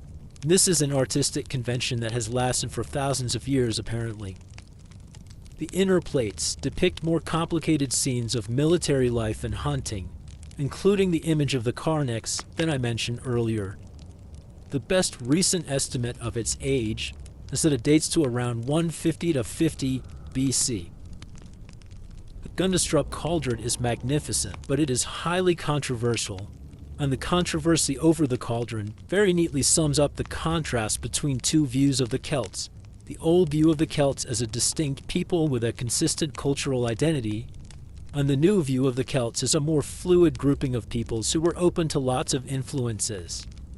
In the past, the Gundestrup cauldron has always been classified as a Celtic object, mostly because the assumption is that the people who lived in this part of Europe had to have been Celts. But many aspects of the cauldron don't seem Celtic at all. For one thing, it has none of the abstract patterning that is so characteristic of the Latin style. Where are the intricate spirals and vegetal forms? Not there. Then there is the question of what the figures on the cauldron represent. One notable feature of the cauldron is the fact that, unlike a lot of other artifacts made in the so-called Celtic style, it does have a number of human portraits. Now, those who want to read the cauldron as a Celtic object see Celtic gods and mythological figures. The most famous of these figures is the man with antlers, who has been identified as the Celtic god of the hunt, Cernunnos. But not everyone sees these figures as Celtic gods. Some art historians who look at the cauldron see more Mediterranean influences, or even Central Asian elements in these figures. We know that the peoples in Central Europe were in contact with all of those places, so it's possible that native Central European craftsmen simply took motifs that they had come across from elsewhere and made them their own. So we can't be sure if the people who made it were Celts, but its presence all the way in Denmark testifies to the sophistication of the society that produced it and valued it. Art plays a very important role in the traditional narrative of the Celts. According to this narrative, the Celtic tradition is stamped out by the Romans everywhere in Europe, but it takes refuge largely in the British Isles and Ireland. And as we'll see in a later lecture, the Romans certainly did a lot to wipe out the inhabitants of the Celtic-speaking lands in Europe. But it is much too simple to say that Celtic art took refuge in places like Ireland. For one thing, Celtic art did not stand still even in the places where it developed in the first place, and it was always open to outside influences, as we saw with the Gundestrup cauldron and many other artifacts. Scholars have tried to draw conclusions about the Celtic mentality from the art. These efforts are suggestive but inconclusive. Celtic craftsmen adopted different motifs and techniques and materials because they liked them, and then the style spread because other people liked it, not because they felt some kind of genetic attraction to it. And that is actually good news for us, because whatever your ancestry may be, if you are attracted by this beautiful, mysterious, almost hypnotic art style, you can adopt it. You can wear it on a scarf or tattoo it on your skin, or just enjoy looking at pictures of the many masterpieces created in this style, both in prehistory and today. Whether the art of the Latin period was produced by Celts or not, who cares? I think we'll keep it. Today we're going to talk about another kind of information that scholars use to reconstruct the world of the Celts, namely language. The scholars who work on this field are called linguists or historical linguists, and historical linguistics is one of the most important fields of study for understanding the Celts, because languages preserve all kinds of essential information about the people who spoke them. But language must be used with extreme caution. Just as we are no longer sure that using a particular kind of artifact makes you a Celt, we can't be sure that people who spoke a certain language identified themselves in a particular way unless we have corroborating evidence that they did so. As I said in the first lecture in this course, Scholars are now approaching the study of ancient peoples with a far more sophisticated sense of how human societies operate. Language does not tell the whole story of identity. But with that caution in mind, we need to embrace historical linguistics. Because while language doesn't tell the whole story, it tells a large part of it. So today we'll talk a little bit about the origins of the Celtic languages. We'll talk about how the Celtic languages are related to each other, and we'll spend some time describing these languages in all of their weird and wonderful complexity. And we'll see that linguistic evidence really complicates the old picture of the Celts arising in Central Europe around Hallstatt and La Tène. That model argues that the Celtic languages arose in Central Europe thousands of years ago among the ancestors of the peoples who produced the princely artifacts at Hochdorf that we talked about earlier. The old model of a unified Celtic origin and Celtic identity really needs the Celtic languages to start out in the same place as the Celtic art and artifacts associated with the Celts, because otherwise you can't claim that one specific people is responsible for all the traits that we associate with being Celtic, including both language and material culture. So let's start by defining what we mean by Celtic languages. The Celtic languages are a branch of the Indo-European family of languages. The Indo-European languages include most of the languages spoken in Europe today, as well as many of the languages spoken in the Middle East and the Indian subcontinent.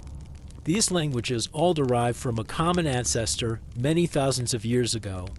Scholars are not sure exactly when this language appeared or where, but the best estimate out there at the moment is that these languages developed somewhere in the Caucasus region of West Central Asia, perhaps around 6000 BC. By around 3500 BC, it's clear that branches of the Indo-European family had begun to diverge. Linguists have proposed various timelines for when the specific language branches of Indo-European appeared. They do this using a methodology that is quite similar to what genetic researchers do when they try to estimate how long it takes for certain mutations to work their way through a human population.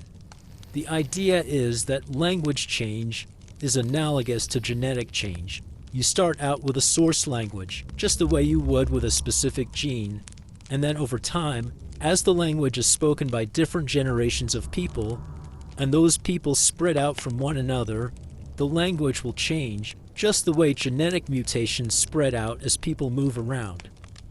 Linguists can estimate how long it takes for languages to change in certain ways. Big changes, like in the structure of a language and its grammar, probably take longer than smaller changes, such as adopting new vocabulary. So linguists figure that at some point, maybe around 3000 BC, there's a lot of debate, a language broke off from the main Indo-European family that we can call Proto-Celtic or Early Celtic. That language, in its turn, would develop into the specific Celtic languages that we know today. The problem is that we're not exactly sure where Celtic fits on the family tree of Indo-European. What are its closest neighbors? What Indo-European languages is it most similar to? Now, why is it important to know the answer to this question? The reason is that if we know which languages Celtic is most similar to, we might be able to tell something about where Celtic developed, and then maybe we could test some of the ideas we have talked about already about who the Celts are and where they come from. The idea is that the languages that are most similar to each other probably developed right next door to each other. We can see this process taking place in historical time. Think about the Scandinavian countries, where the differences in language are small enough that the Swedes and the Norwegians can talk to each other without much difficulty. So if we find what language group Celtic is the most similar to, and we know where that language group comes from, maybe we can find out where Celtic comes from. It used to be thought that the Celtic languages were most similar to the Italic languages. These are the languages spoken in Italy. So Latin would be the most famous Italic language, though there are many others. This idea is called the Italo-Celtic hypothesis. We know that there are quite a few words in Gaulish that are similar to Latin. For example, the Gaulish word for ruler is rex. A lot of Gaulish leaders had rex as part of their name, like Vercingetorix, the chieftain who was defeated by Caesar. We will get to him in a future lecture. The word rex looks an awful lot like the Latin word rex, which means king. And rex is actually where we get our English word regal from. There are other similarities on the level of grammar as well, such as the way in which both languages form the future tense. I won't go into these similarities in any detail, but they add up to enough evidence to make the Italo-Celtic hypothesis worth considering, especially since these similarities seem to match up with what we know of the historical record of the relationship between speakers of Celtic and speakers of Italic. Because in fact, as we've seen, there were Celtic-speaking peoples in northern Italy who did live right next to the Italic-speaking peoples of the rest of the Italian peninsula. They had moved down into northern Italy from Gaul in the middle of the first millennium BC, but they had obviously been very close neighbors even before that.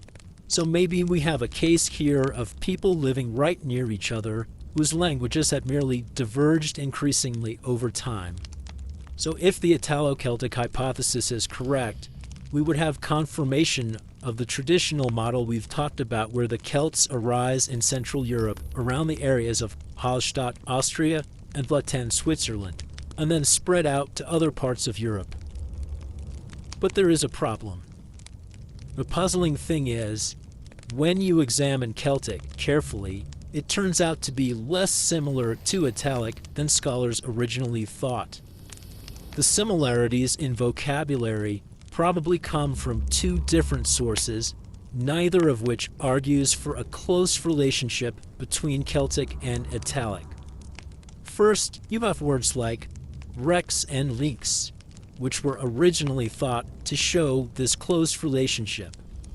But linguists have since pointed out that similar words can be found in a lot of other branches of Indo-European peasants. So on the one hand, the similarities date so far back that they don't tell us anything very specific about the relationship between Celtic and Italic. On the other hand, there are other vocabulary words that have probably been borrowed very recently from one language into the other. Too recently, in fact, for them to demonstrate that the languages are closely related on a fundamental level. These common words tell us not that the languages developed alongside each other, but rather that the languages merely came into contact at some point later on. The fact that English now has a word tsunami does not mean that English is closely related to Japanese. It just means that speakers of English and speakers of Japanese have come into contact with each other, and English speakers have decided that they like the word tsunami and want to start using it. And who doesn't think the word tsunami is great? It's actually quite interesting to look at what some of these words are that were borrowed from Celtic into Latin. And we have better evidence of the borrowing in that direction since there are so many more Latin texts that survive than Celtic ones. The kinds of words that were borrowed can tell us something about what the Romans found striking about the Celts. In many cases, the words they borrowed represented concepts or artifacts that were new to the Romans, that they just didn't have a word for themselves. One of my favorites is the word brachii, which was borrowed into Latin from Celtic. It means trousers or pants, and it is distantly related to our own word breeches. It turns out that the word has a distant Germanic origin, and so we get it in English directly from the Germanic family of languages, but the Celtic speakers themselves borrowed it from the Germans and transmitted it to the Romans. So you can certainly see that this word can't help us prove a close relationship between Italic and Celtic. But it can make another point, which is that for the Romans observing the Celts of northern Italy, it was very noteworthy that they wore pants. In fact, many commentators on the Celts, both Greek and Roman, remarked on this. Pants were a striking novelty, and the Romans needed to borrow a new word to describe them. Other words that the Romans borrowed from Celtic tell us that the Romans were very struck by Celtic customs with regard to war and religion. The Romans borrowed a Celtic word for javelin, geisa, and another for chariot, esidum. They borrowed words for bard and druid, and note that we still use those words in English today. They also borrowed a word for beer, cervesia. Keep in mind, the Romans were wine drinkers. Beer was something of a novelty to them, just like pants. So just as the similarity between rex and rex dated too far back to prove a close connection between Celtic and Italic, the borrowing of words for trousers and beer is too recent to prove such a connection either. So the model of Celtic arising just north of Italy, along with the Hallstatt and Latin cultures, and then spreading outwards, isn't going to work. The linguistic evidence doesn't back it up. And this has implications for the traditional understanding of the origins of the Celts as a people. If the Celts are the people who spoke the ancestor of the Celtic languages, then the Celts probably didn't come from Central Europe, or at least the Celtic languages did not. Celtic speakers came into contact with Italic speakers, but the languages they spoke had diverged from each other probably thousands of years earlier, when Celtic speakers lived not in the northern part of the Italian peninsula, but elsewhere entirely. But where? A new model has arisen recently that tries to account for the rise of the Celtic languages in a totally different way. This is the so-called Celtic from the West model. The idea is that Celtic takes shape as a language group, not in Central Europe, but on the western Atlantic coast of Europe. This theory is based on the fact that there are a lot of similarities in the material remains of the peoples who lived on the west coast of Europe, dating all the way back to the Bronze Age, including the great stone monuments known as megaliths that we see in western Spain and western France, and in Britain and Ireland. The most famous of these is undoubtedly Stonehenge, but there are literally thousands of others. The assumption behind this theory, and it is an assumption, cannot be proved, is that people who produce similar artifacts and trade with each other across a wide geographical area must have had a means to communicate with each other. Perhaps this means of communication was a Proto-Celtic language. The theory was proposed by a very famous British archaeologist named Colin Renfrew, who was honored for his achievements by being named Baron Renfrew of Camestorn.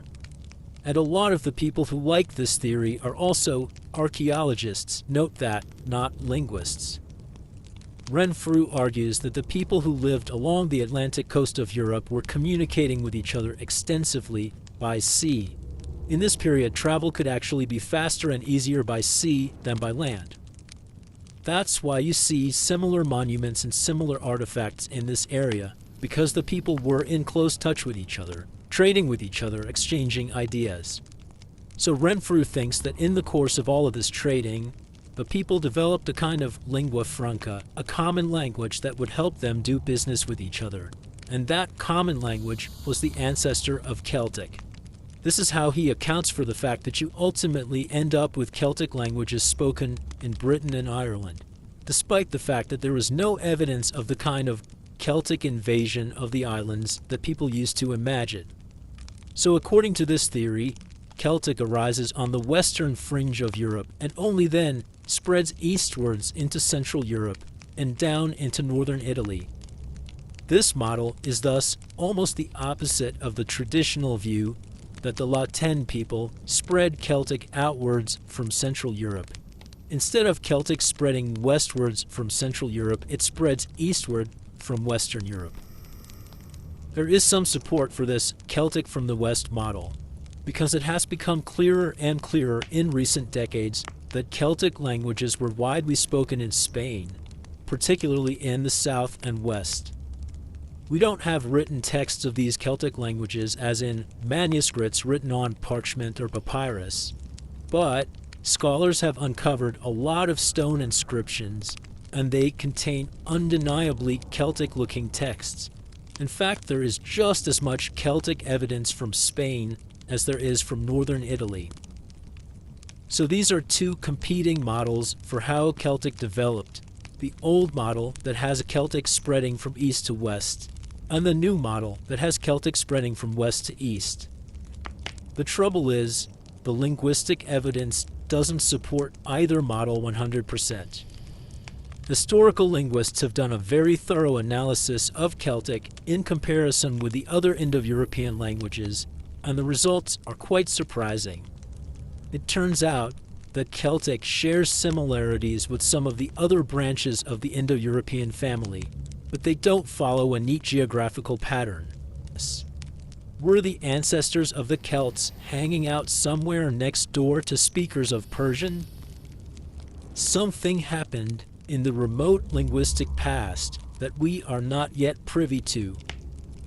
This is where it is possible, but only possible, that someday in the future, DNA may help us figure this out. Maybe it will turn out that the movements of peoples who spoke these various languages were much more complicated than we ever thought possible. This is all very intriguing, but scholars are still working out the details. All of those maps you see in books about the Celts with arrows on them, telling you the direction in which Celtic spread. Who knows? Stay tuned. So that's one question about the Celtic languages that we can't really answer, where they came from originally. Now I want to talk about another question that is also somewhat perplexing, which is how the various Celtic languages in the Celtic language family relate to each other. Then again, we have an old model and a newer model to consider. The traditional way to think about the Celtic languages is to divide them into two main groups: continental Celtic languages and insular Celtic languages. That is, languages spoken on the continent of Europe and languages spoken in the British Isles and Ireland. The insular languages are then further broken down into two main groups called Goidelic and Brittonic. Goidelic refers to the Gaelic languages, which include Irish Gaelic and Scottish Gaelic, and Manx, the language of the Isle of Man. Brittonic refers to the languages that were historically spoken on the island of Britain, that now include Welsh and Cornish, but also Breton, which is now spoken in Brittany by the descendants of immigrants from Britain who arrived in western France in the 5th century.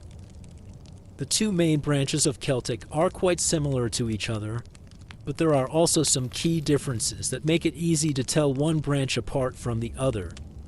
The most obvious way in which they are different is in their handling of the P sound. All Celtic languages lost the P sound at some point in the remote Celtic past. The Goidelic languages mostly never regained the P, whereas the Brittonic languages got it back much later. Languages can do this kind of thing. So lots of Welsh words have a P in them, but very few Irish words do. There are in fact lots of cases in which the Welsh word will have a P, but the Irish word will instead have a K sound spelled with a C. But just to make it extra confusing, we refer to this as Q Celtic, because the letter Q is actually supposed to represent a K plus a W, which if you think about it is exactly what Q does sound like. There are lots of examples of these equivalents between Welsh and Irish. The Irish word Mac, meaning son, as in Seamus Mac Donnell or Seamus son of Donnell, is exactly equivalent to the Welsh word map. You just swap out the C for a P, Mac, map. This works at the beginning of words as well.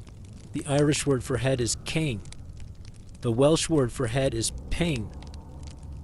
So we refer to these two main branches of Celtic as P Celtic and Q Celtic to capture this basic difference between the two parts of the living Celtic language family.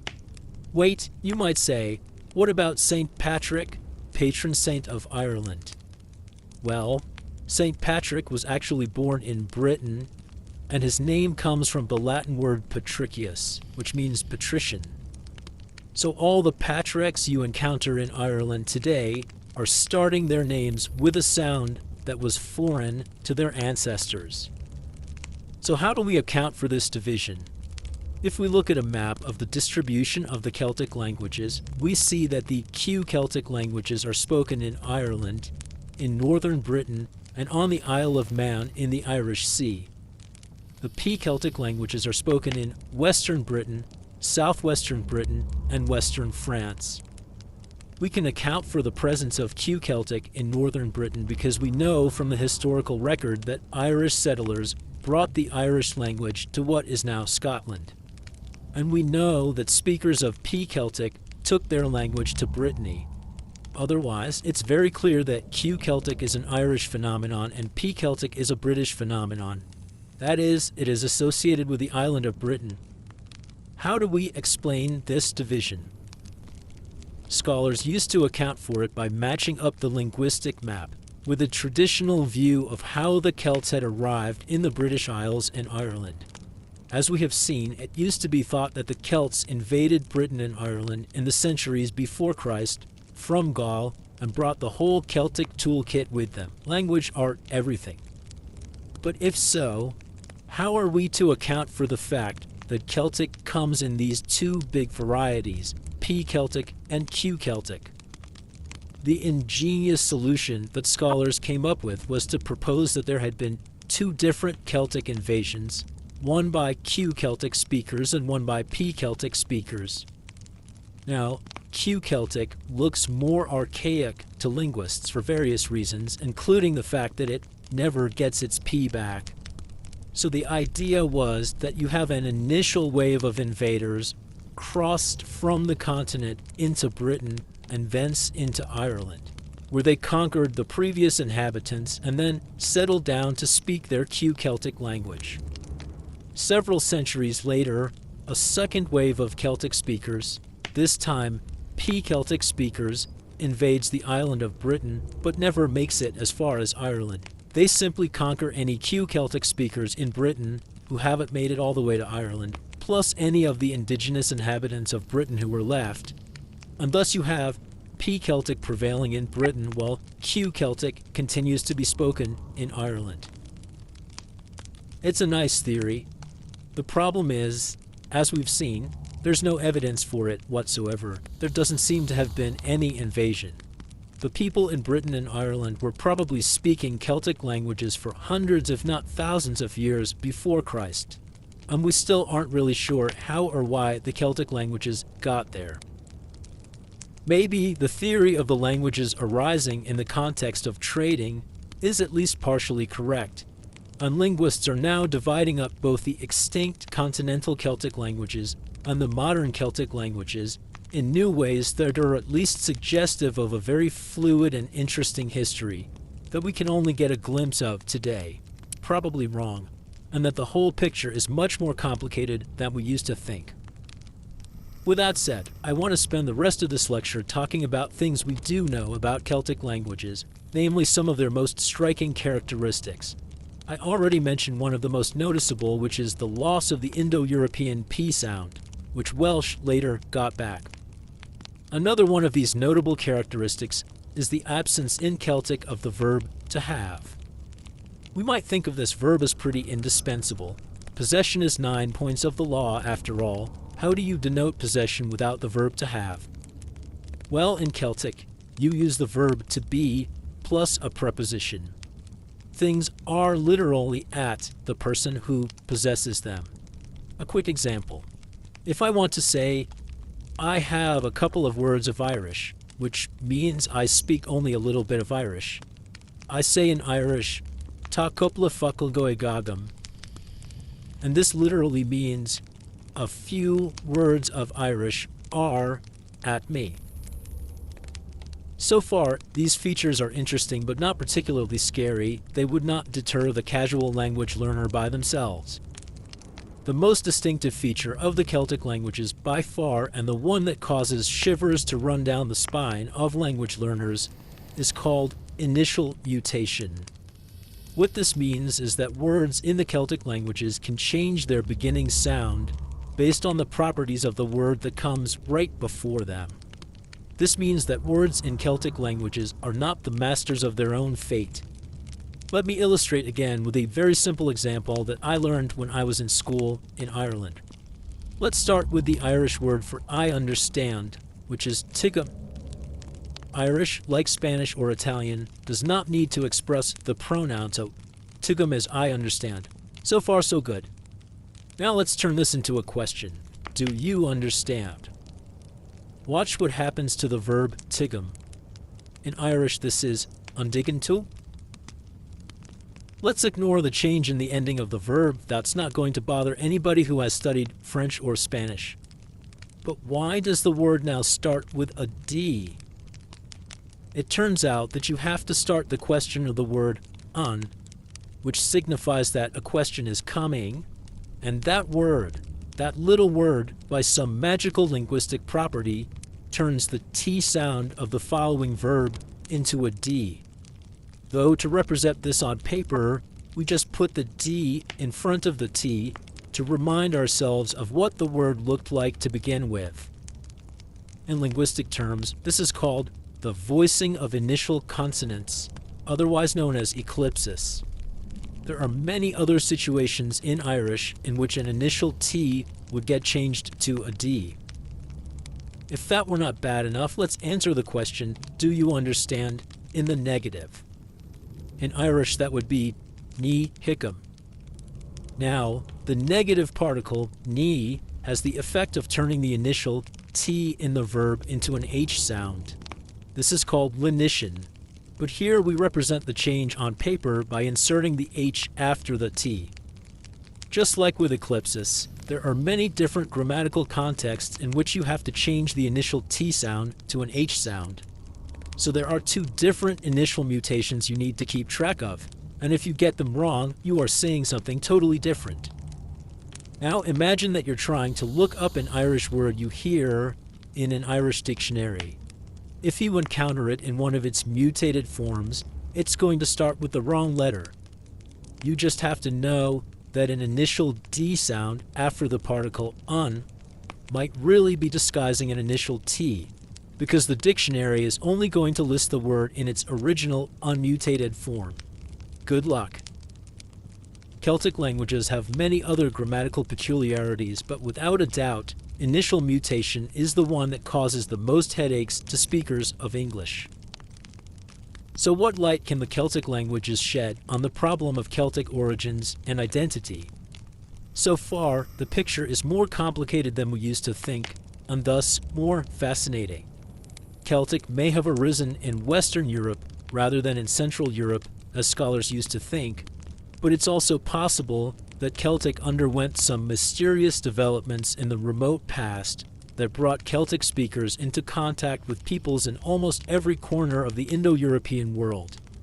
We know that the Celtic words were borrowed into Latin, and that tells us that the Celts and the Romans were very familiar with each other's culture.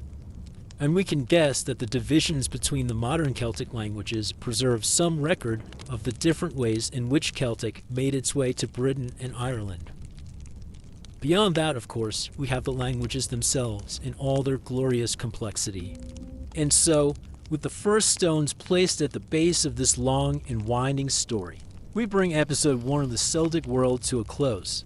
We've stepped softly into a landscape of mystery, a land before borders, where myth and memory are woven into, the roots of every tree and the ripple of every river. But this is just the beginning dot in episode 2. We'll explore the inner life of the Celtic tribes, their rituals, their homes, their gods and sacred festivals. We'll listen to the voices of Druids and wander through Hilford's lost to time. Thank you for drifting with us through the quiet echoes of the past. Until next time, may your dreams be long and your history boring.